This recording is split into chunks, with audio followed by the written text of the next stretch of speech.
नमस्कार साथियों, कैसे हैं आप।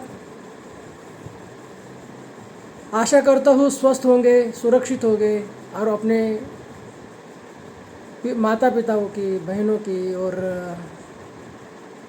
सारे जो अपने मित्र हैं सबके सबके लिए अच्छा करते होंगे। सभी स्वस्थ होंगे और कोई ना कोई योगदान अपने कुटुंब के लिए, अपने देश के लिए, किसी के लिए भी दे रहे होंगे। आज हम योग के बारे में जानेंगे। योग, ये जो पंचांग का चौथा अंग है। आपको मालूम है, पहले वीडियो में हमने देखा था पंचांग के जो 5 अंग है उसमें तिथि है, वार है, नक्षत्र है, योग है और करण है। तो जो चौथा अंग है, जिन्होंने पिछले वीडियो देखे नहीं है, मैं डिस्क्रिप्शन में लिंक सेंड कर दूंगा। आप कृपया उस पर क्लिक करके पिछली वीडियो भी देख लीजिए। उसमें नक्षत्रों के बारे में जानकारी है, तिथि के बारे में भी थोड़ी बहुत जानकारी है। तिथि के बारे में हम डीप में आगे सुनने वाले हैं। अभी योग के बारे में हम जानेंगे। योग यानी कि यानी कि क्या है। योग दो चीज़ों का आपस में जो जुड़ा हुआ है, जुड़ जाना है, उसको योग कहते हैं। जैसे गणित में हम 2 अंक जो जोड़ते हैं तब उनका योगफल अलग बनता है। 5 में अगर 6 जोड़ेंगे तो 11 बनेंगे। ये जो योग है, इसको योग कहते हैं।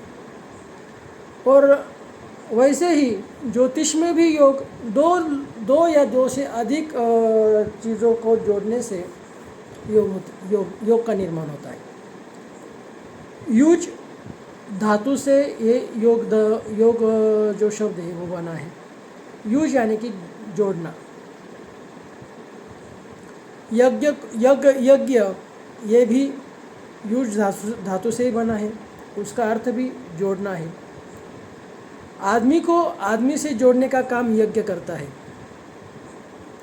ज्योतिष शास्त्र में योग का अलग एक महत्व है, क्योंकि योग अगर होंगे नहीं तो प्रेडिक्शन करने में बहुत ज़्यादा कठिनाई आ सकती है। तो योग अलग मायने ज्योतिष शास्त्र में रखते हैं। योग 3 प्रकार से बनते हैं। कितने प्रकार से? 3 प्रकार से योग बनते हैं। पहला जो प्रकार है वो चंद्र और सूर्य की गति के आधार पे जो योग बनते हैं वो 1 महीने में 27 योग बनते हैं। आपको वो आपके पत्रिका में या फिर पंचांग भी देखेंगे तो उसमें 27 योग लिखे होंगे। उनके अलग अलग स्वामी, वो वीडियो में आगे आपको दिखाऊंगा मैं, वो भी देख लीजिए, बहुत रोचक जानकारी होगी। तो ये जो योग है वो सूर्य और चंद्र की गति का जो प्रमाण है उसके हिसाब से बनते हैं। क्या आपको मालूम है योग और चंद्र और सूर्य जिस महीने में जो तिथि होती है उसी तिथि को वो योग वैसे ही होता है। यानी कि चैत्र प्रतिपदा को जो योग उस टाइम रहेगा, अगले चैत्र प्रतिपदा को भी वही योग रहेगा। यही तो खासियत है हिंदू पंचांग की, अपने पंचांग की। क्योंकि अपना पंचांग जो है वो वैश्विक शक्ति से चलता है। वैश्विक शक्ति से यानी कि क्या? सभी नवग्रह का योग करके, सभी नवग्रह का अभ्यास करके विश्व में क्या चल रहा है वो दिखाने का काम अपना पंचांग करता है दोस्तों।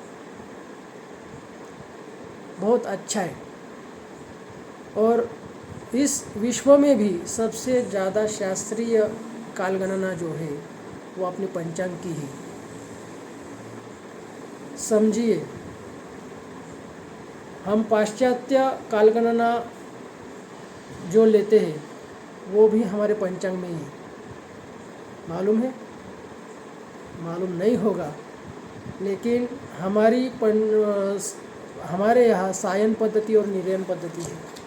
सायन पद्धति यानी कि सूरज के हिसाब से चलने वाले जो कैलेंडर से उसे सायन पद्धति कहा जाता है, और निरयन पद्धति सूर्य और चंद्र के हिसाब से चलने वाले जो कैलेंडर से उसे निरयन पद्धति कहा जाता है।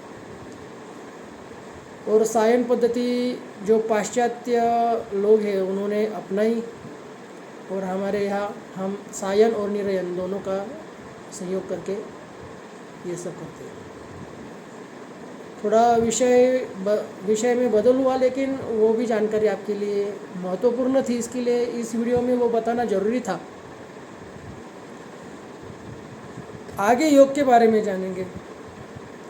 अब पहला तो हो गया सूरज और चंद्रमा। ये जो दो ग्रह है वो दो ग्रह उनमें जो अंतर बढ़ता है हर महीने में, उसके हिसाब से जो योग बनते हैं वो योग हमने देखे। 27 योग है तो 27 योग 27 दिन ही चलेंगे। हर योग 24 घंटे का रहता है। दूसरा प्रकार है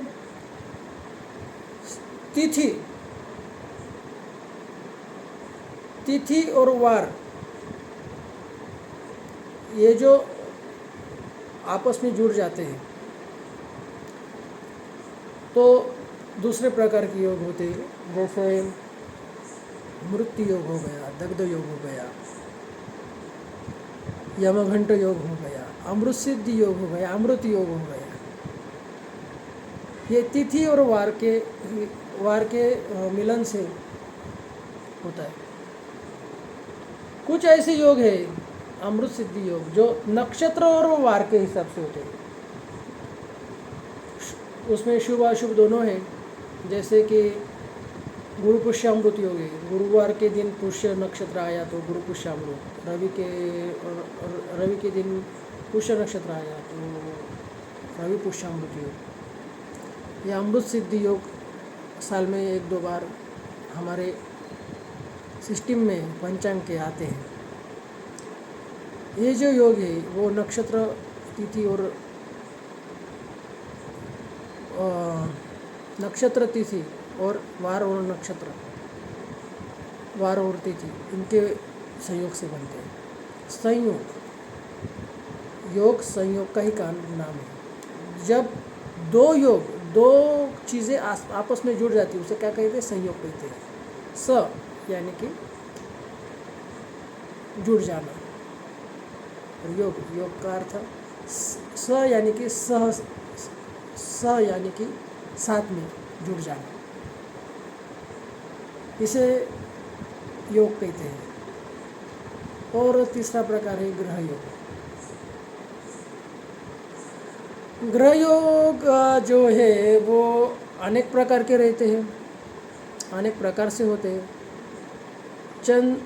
सूरज, चंद्रमा, मंगल, बुध, गुरु, शुक्र, शनि, राहु और केतु, इन ग्रहों के मिलाप से बहुत सारे योग हो सकते हैं। कुछ नाभस योग भी रहते हैं, वो भी 108 प्रकार के योग है। पंचमहापुरुष योग है, वो राजयोग, कुछ राजयोग है, विवाह योग, बंधन योग, ये सब योग कुंडली में रहते हैं, वो ग्रह की वजह से बनते हैं। कितने ग्रहों में कितने अंश का अंतर है, कितने डिग्री का अंतर है, उसकी वजह से कुछ योग बनते हैं, जिसको नव पंचम, षडाष्टक, समसप्तक, केंद्र, ऐसे योग का लाभ, ऐसे नाम, इन नामों से जान सकते हैं। हर योग हर तरह से बनता है। कालसर्प योग कुछ लोग मानते हैं, कुछ लोग नहीं मानते हैं। मैं तो मानता हूँ भाई, कालसर्प योग फल देता है। हाँ, आपके जीवन में कालसर्प योग फल अच्छा भी दे सकता है, बुरा भी दे सकता है। वो अदर जो ग्रह रहते हैं उसके हिसाब से वो देता है। मैं तो भाई मानता हूँ, कुछ लोग मानते हैं, कुछ लोग नहीं मानते, मैं मानता हूँ काला सर्पयोग बहुत कष्ट देता है, लेकिन कष्ट के बाद जो फल रहता है ना, फल वो बहुत मीठा रहता है दोस्तों, बहुत मीठा, बहुत अच्छा रहता है। काला सर्पयोग वालों को बहुत, इस पे भी एक सेशन हम करेंगे, ज़रूर करेंगे। काला सर्पयोग के प्रकार, काला सर्पयोग का जो भी कुछ है वो भी हम सेशन ज़रूर करेंगे, ज़रूर। आप कमेंट में बता दीजिए, अगर आपको अच्छा लगा ना तो वो भी हम कर देंगे, ज़रूर कर देंगे, ठीक है। ये हुई बात योगों की। पंच महापुरुष योग रहते हैं जो 5 ग्रह से बनते हैं। भौम से लेके शनि तक जो ग्रह रहते हैं उनको जो उनसे जो ग्रह पंच महापुरुष योग बनते हैं वो राजयोग रहते हैं। सूर्य और चंद्रमा की वजह से कुछ योग बनते हैं। अमावस्या क्या है दोस्तों? अमावस्या योग ही है। अमावस्या क्या है? योग है। जब चंद्र और सूरज आपस में जुड़ जाते हैं तो अमावस्या बनती है। तो क्या हुआ? योग ही हुआ वो। और एक बताने के लिए, राहु और केतु के जो योग रहते हैं वो कुंडली में संघर्ष की स्थिति निर्माण कर देते हैं। शनि के जो योग रहते हैं कुछ अच्छे भी हैं, कुछ बुरे भी हैं।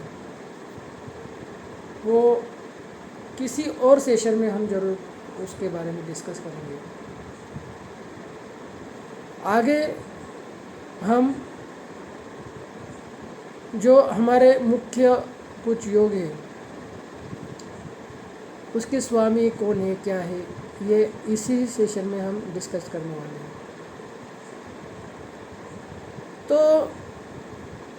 सिगमंड फ्राइड नाम का एक मानस तज्ञ हुआ था। उनकी कुछ ग्रंथ भी बहुत फेमस है। उसने 3 कॉम्प्लेक्स बताए थे गुरुजी। 3 complex: superior complex, inferior complex और न्यूमेरिकल कॉम्प्लेक्स। अहंगंड, भयगंड और न्यूनगंड। हमारे कुंडली में अतिगंड योग रहता है। 27 योगों में से ही एक योग है अतिगंड योग। वो सुपेरिटी कॉम्प्लेक्स को निर्देशित करता है। मेरे जैसा कोई भी नहीं, मैं अकेला हूँ और मैं ही सब कुछ हूँ।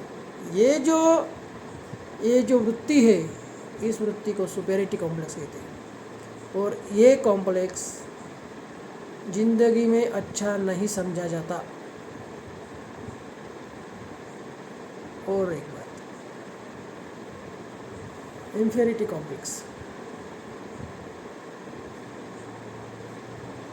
कोई ना कोई मुझे मारेगा, कोई डरेगा, कोई मुझ पे हमला करेगा, कोई मुझे कुछ परेशानी करेगा, मुझसे ये नहीं होगा, मुझसे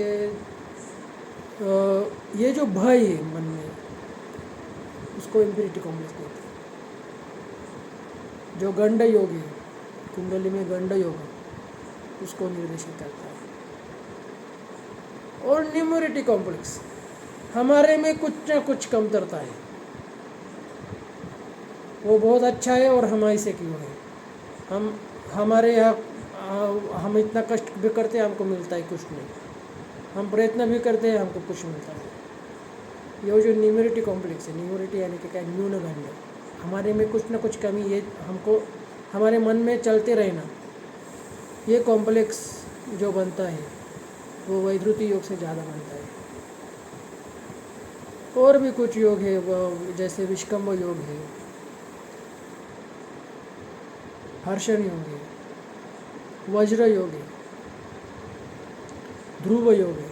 ये जो 4 योग है वो मध्यम मान से अच्छा और बुरा फल निर्माण करते हैं। लेकिन उनको उनको ज़्यादा महत्व अशुभ ग्रहों में नहीं दिया गया है। शुभ योगों में उसका जो महत्व है वो दिया गया। सॉरी, अशुभ योगों में उसका महत्व नहीं दिया गया है, शुभ योगों में उसका महत्व ज़्यादा अधोरेखित किया गया है। आगे हम इन्हीं के स्वामी की चर्चा करेंगे इसी वीडियो में, क्योंकि दोस्तों आपको जैसे नक्षत्रों के बारे में बताया, नक्षत्रों में उनके स्वामी की पूजा करने से जो आनंद मिलता है, जो सुख मिलता है, वही योगों के बारे में भी है। योग का जो स्वामी होगा, जो देवता होगा, उस देवता की आप पूजा करेंगे तो आपको जीवन में बहुत सुख शांति मिलेगी।